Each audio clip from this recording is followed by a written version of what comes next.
A reported $7.1 billion exit from U.S. investment-grade bond funds looked like a clean warning. Investors were fleeing high-quality corporate debt as oil, inflation fears, and Treasury yields moved higher. But that record outflow is now under review because one unusually large transaction may have distorted the entire category.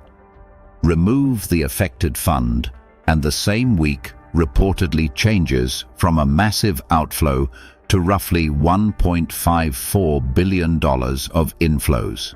So the real question is not simply why money left, it is whether the headline measured investor behavior at all. Here is the verified timeline. LSEG Lipper data initially showed U.S. investment-grade bond funds losing $7.1 billion in the week ended July 22nd, including a record one-day outflow of $8.2 billion on July 20th. That number fit the market backdrop.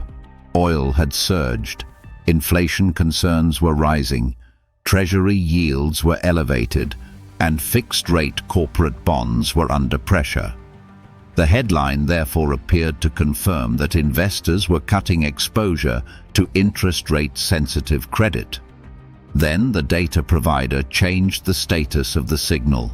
Lipper said it had identified a sizable flow inside the short-intermediate investment-grade debt classification that negatively affected the wider fixed-income universe. The firm removed the affected fund from its current weekly report while it investigates whether the movement reflected a transfer or another operational event. Lipper also said it would provide more detail after the data had been validated.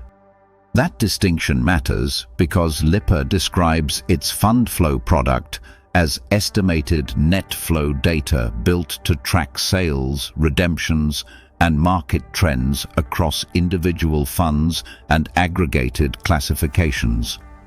An aggregate is only as reliable as the transactions and classifications underneath it.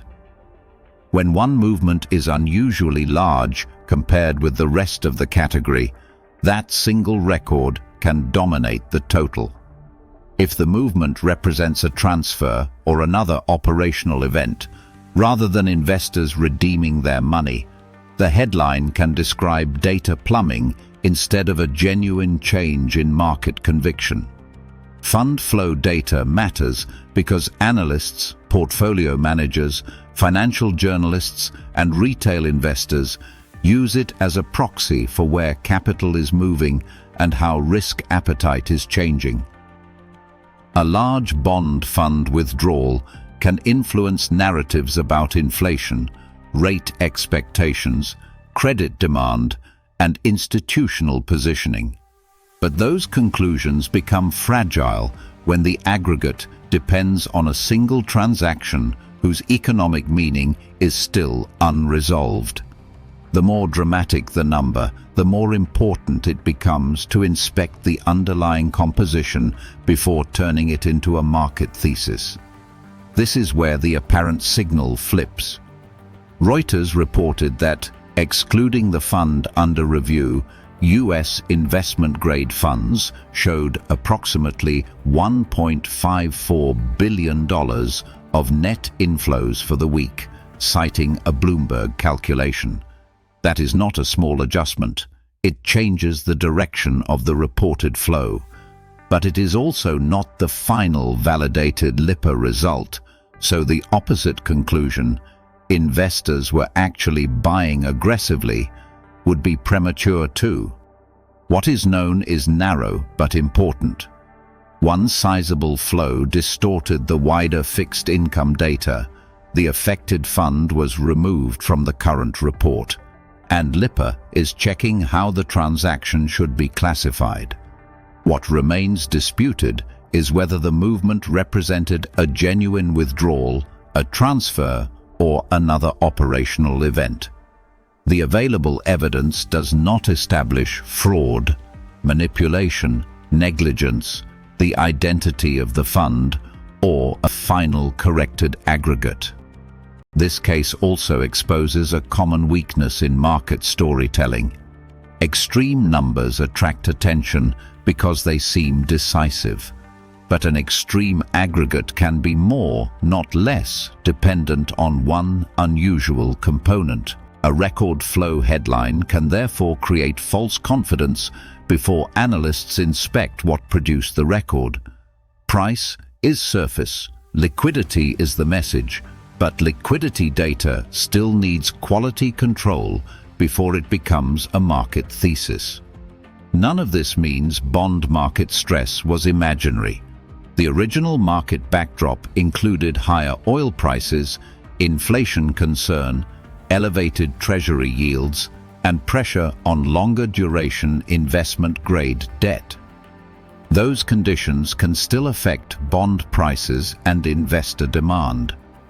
The narrower conclusion is that the $7.1 billion figure should not be used as confirmed proof of broad institutional flight until the underlying transaction is validated.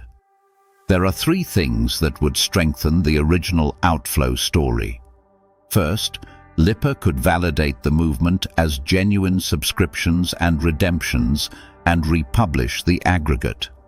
Second, independent fund-level evidence could show broad withdrawals across multiple products rather than one dominant record.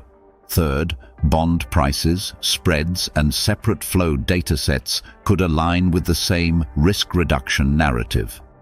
The story weakens if Lipper classifies the movement as a transfer or another operational event, materially revises the report, or confirms that the remaining category stayed in net inflow.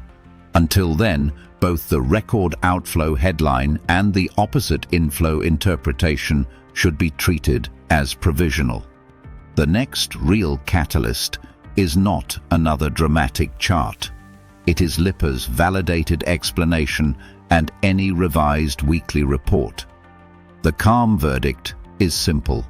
The $7 billion bond outflow may be misleading, but it has not yet been disproven. Investors should separate the visible number from the mechanism that created it, and separate a disputed aggregate from confirmed broad behavior. In markets, the loudest liquidity signal is not always the cleanest one.